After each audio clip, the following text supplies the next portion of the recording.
Dawe Allah, apa man kana mu'minan kaman kana fasiqan la yas. Sama enggak orang mukmin dan Islam, orang mukmin dan orang kafir? Allah Ta'ala dawu la yastawun. Kata la yastawun ini tidak sama. Ini apakah tidak sama di dunia dan akhirat? Apa tidak sama di akhirat saja? Ini semoga berkembang dalam akidah Asy'ariyah. Kalau menurut Abu Hanifah, berarti Maturidiyah, bahwa ketidaksamaan itu tidak umum hanya di dunia saja, di akhirat saja. Ini karena ayat itu diteruskan, fa amal ladzina amanu wa amilus solihati falahum jannatul ma'wa nuzulan bima kanu ya'malun wa amal ladzina fasaku fa ma'wahumun nar. Niku bedane. Lah nek tendebul usul akhire diarani wal asah ta'mimu la yas. Menurut kol asah lafaz la yas tahun itu takmim menurut Syafi'i.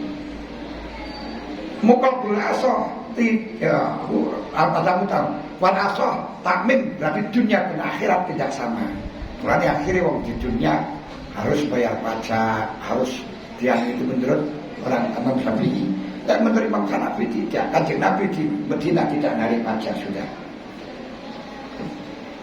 Nah, untuk narik pajak kepada non-Islam itu gini permasalahannya. Kalau daulah Islam, maka orang non-Islam masuk di dalam Islam, daerah Islam ya pasti harus bayar pajak, karena bukan daulahnya. Sebagaimana kita masuk di dalam Mekah sekarang itu bukan daulah Islamnya, tapi daulah Wataniyah. Walaupun kita Islam, di sana harus bayar pajak. Nah, orang kafir masuk negara Islam harus bayar pajak. Kenapa? Itu memang milik daulah Islamnya. Tapi di Indonesia bukan daulah Islamiyah, tapi daulah Wataniyah. Makanya orang kafir, orang non-Islam di Indonesia nggak bisa dikatakan dhimmi, nggak bisa dikatakan harbi, juga nggak bisa dikatakan muahad, tidak bisa dikatakan musaman. Karena konteks negaranya beda. Ini kira caranya aktualisasi, ini kontekstualisasi. Tunggu ini gini dulu. Paham ini? Ini kalau kata korpi cara dikontekstualisasi ini karena gak sama urusannya. Nanti kata daulah itu berarti punya kekuasaan. Dan sekarang itu daulahnya daulah Wataniyah. Orang yang bertempat di sini berarti orang yang lain harus bayar pajak gitu loh. Kalau orang ini non pajak. Seperti daulah Islamiyah, selain Islam masuk pajak, betul. Ketika sudah tidak bisa untuk khilafah, maka tingkat yang kedua adalah pakai umaroh, imaroh, amir. Khilafah itu pada waktu zaman Sayyidina Abu Bakar disebut khalifah, kalau disebut pada zaman Umar disebut Amirul Mukminin, pada Sayyidina Ali disebut Imam Ali. Derajatnya beda, podo Amir, tapi sekarang Umarok ini ku pemerintahan.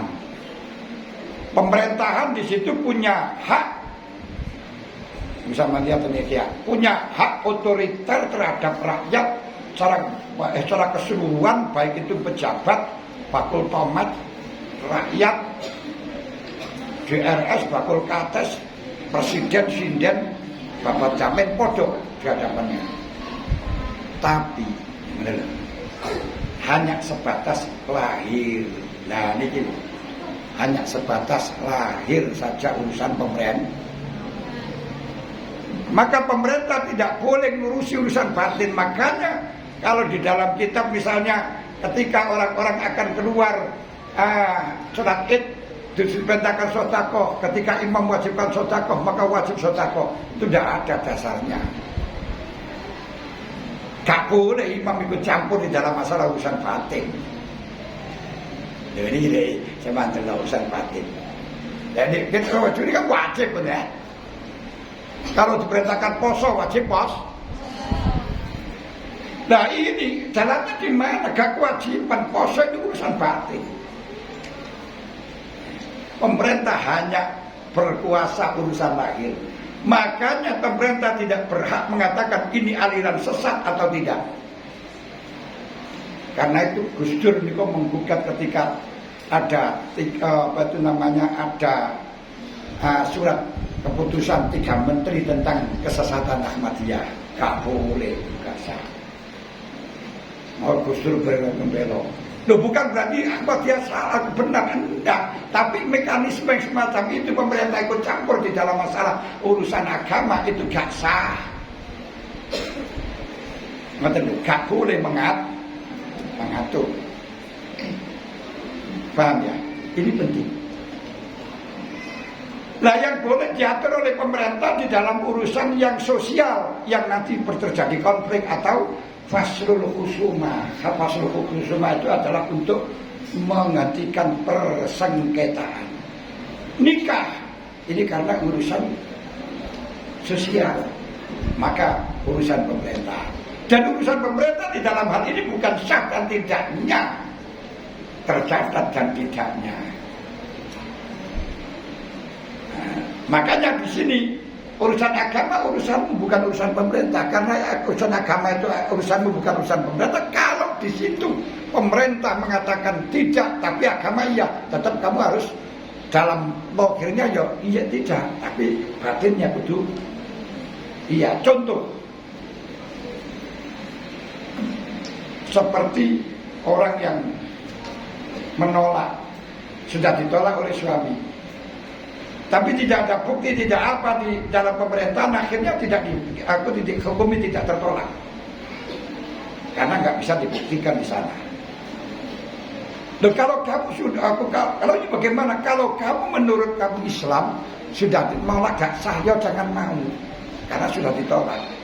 Loh, tentang pemerintah ya tidak salah karena pemerintah hukumi lahirnya. Seperti hanya tidak pernah rabi tapi dicatat. Misalnya, kalau pernah nggak pernah dinikah ya jangan mau walaupun ada catatan.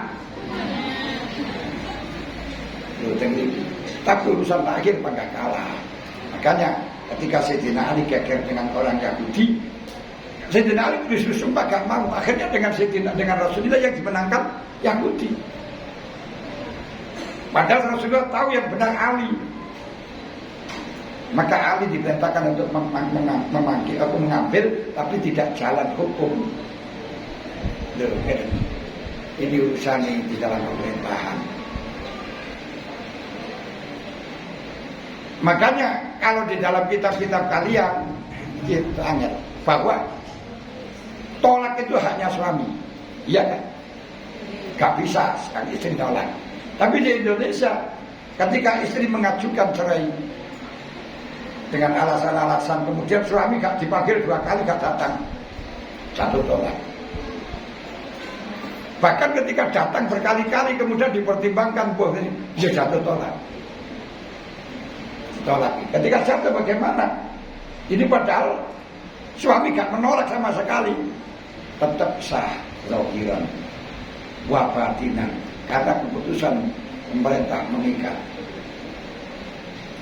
Ya harus sendiri lagi seperti dahulu. Kamu tuh kalian. Nah ini gitu sih kan, ini urusan karena pemerintah ini. Pemerintah hanya urusan lagi, tidak boleh urusan agama. Nanti yang dialami pokok gak bersengketa. Mulane sekarang ini masalah ruwet tentang masalah undang-undang perzinahan. Zina itu pokok yang penting. Suka sama suka, gak ada yang lapor, karena masalah. Gak ada. Artinya nggak bisa di pengadilan, nggak bisa dihukum. Bagi dilematis, kita ya harus menerima yang semacam ini sudah. Tapi pernikahan siri malah dihukum 3 tahun. Aneh. Lu kenapa boleh nikah siri itu melanggar administrasi? Nah, lagi kan nggak melanggar administrasi. Merugikan pada orang lain, yang dirugikan gelem atau gelem gitu ya. Kejaba nanti ada yang dirugikan, yang melaporkan orang tua. Nah, itu nanti akan ada atau yang melempar aku karena selingkuhan dan ini. Jadi seperti itu saja orang-orang yang liberal, orang yang lain sudah tidak mau dengan keputusan bahwa perzinahan itu akan dihukum kalau memang ada laporan. Ini kemauan gak gelem kabeh. Rame sekarang. Sing kabeh menuntut harus ada hak. Yang satu tidak boleh penjara, akan dipenjara saja, ngamuk. Ini loh hukum di Indonesia ini. Nah makanya itu kembalikan urusan sosial pada pemerintah, kita harus mengikuti, tapi urusan agama tidak boleh, tidak urusan. Makanya orang yang kawin tanpa dicatat berarti kawin siri, anaknya gak dapat warisan. Kalau sampai katakan, ini cara Islam dapat warisan, ya jalur orang Islam, minta pertanggungjawaban di Islam. Tapi kalau di Indonesia, pemerintahan Indonesia mengatakan tidak dapat warisan karena nggak tercatat pernikahan.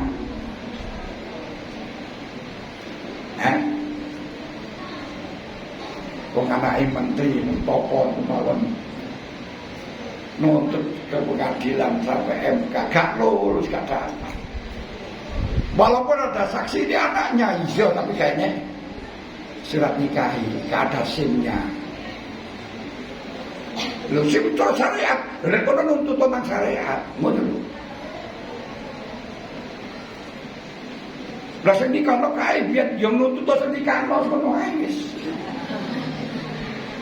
Lho, ini lho perbedaannya. Wow. Ini penting. Yang ketiga, al-ulama alladzina warasatul anbiya. Ulama alladzina warasatul anbiya ini tugasnya urusannya batin wong khusus, tapi tidak boleh mewajibkan, tidak boleh ilzam, kalau tidak ini akan dipenjarakan, tidak bisa. Tidak boleh itu. Takzir barang itu kalau dilaporkan malah justru bahaya juga. Didenda barang itu nggak boleh. Karena apa? Kiai ulama tidak bisa ilzam. Khusus urusan batin, batin wong khusus. Yang keempat al-fuad yang menjelaskan urusan batin wong umum. Nikilah prosedur dalam khilafah. Yes. Kemudian dalam khilafah sudah memilih imamah dengan cara ijtihad, maka imamah menjadi sah setelah orang-orang yang ahli ijtihad dan adalah memilih orang yang patut menjadi pemimpin umat seperti yang di Indonesia di orang-orang ahli ijtihad di Indonesia. Makanya ketika di Indonesia syaratnya harus mustahid, dan mustahid ketika akan disebutkan dan mustahid itu syaratnya perumus, bukan syaratnya jadi presiden.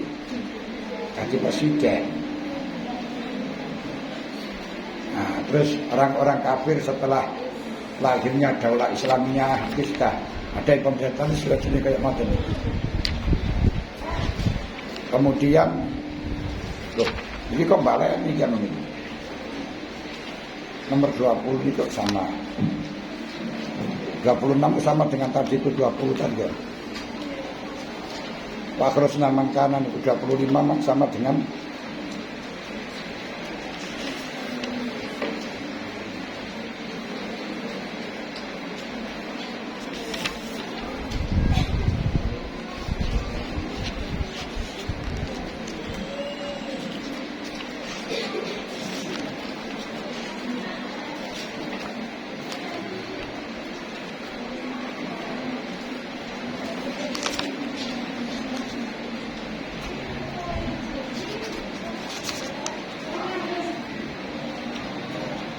enggak.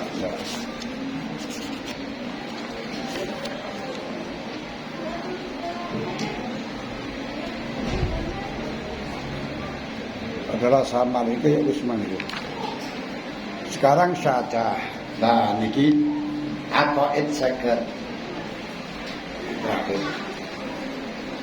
Sifatnya Allah Ta'ala niku tidak hanya 20, maaf. Sifat Gusti Allah gak bisa terhitung. Nah, Cuman yang wajib kita tingkatkan 20 karena 20 itu yang ada di dalam Al-Quran. Tapi sifat Gusti Allah tidak hanya 2 dan 20 itu bisa mewakili kedua-duanya. Yang lain. Betul dong. Nah, sekarang bisa mengeluarkan kalimat aqwaid kabeh seket iku bahkan sudah ini masuk di dalam kali unsur peringkas pada kalimat asyhadu alla ilaha illallah wa asyhadu anna muhammadar. Tauhid yang harus diketahui orang mukallaf yang menjadi kandungan 2 kalimat syahadat adalah sebagai berikut. La ilaha illallah maknane la mustaqniya an kulli ma siwa muftakirin ilai kullu ma ada ilallah. Geniku selainnya Allah tidak bisa lepas dan Allah tidak butuh yang lain. Nah, kemudian makna al-uluhiyah geniku niku sing maknane la ilaha illallah. Makna illallah uluhiyah istighnal ilah kulli ma siwa wa ibtiqaru kulli ma ada. Allah Ta'ala tidak membutuhkan yang lain butuh kepada Allah. Kemudian di sini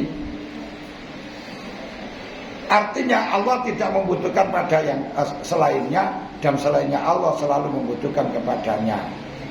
Istighna Allah tidak butuh kepada yang lain mengandung akidah KB 28. Niki. Nah terus dan ditambah dengan 14 akidah yang menjadi lawan sebaliknya 14 yaitu ada 28 wis. Iftiqaru kulli ma ada selain Allah membutuhkan kepada Allah ini membutuhkan pada Allah geniku membuat 22 akidah. Berarti 22 tambah 28 kabeh sek. Nah niku anune sampean saya bacakan saja untuk jelas. Nah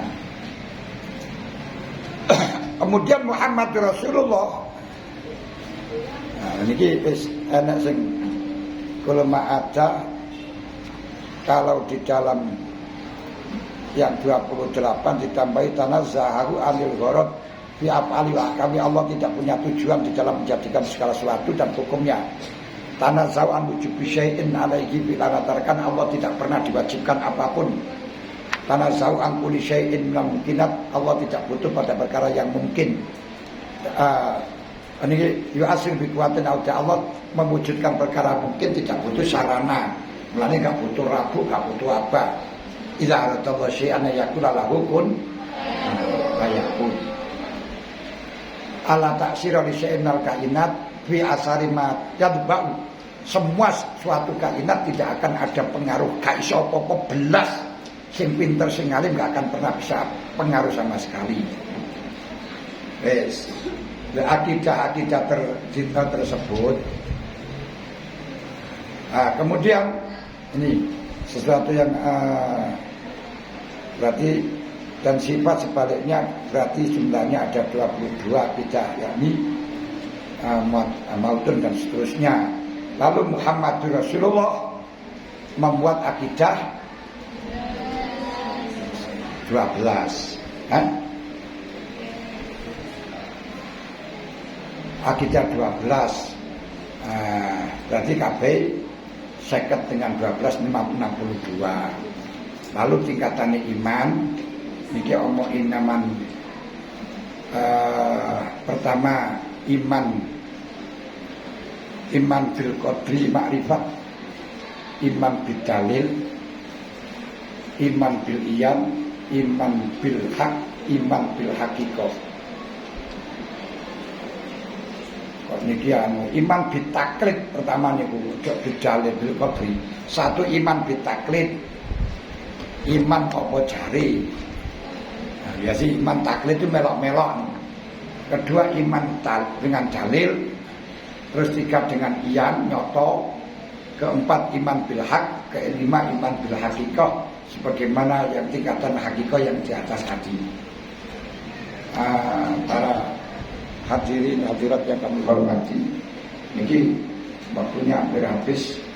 Kalau saya bacakan nggak nuntut, nanti daripada sampai nggak bisa bertanya. Saya persilakan untuk dialog saja. Tapi saya sebetulnya diwajib kabel. Nah ini kama anal mar'ala tangkas itu cara untuk mengetahui iman hakikah. Saya kembalikan kepada moderator karena waktunya agak nutup.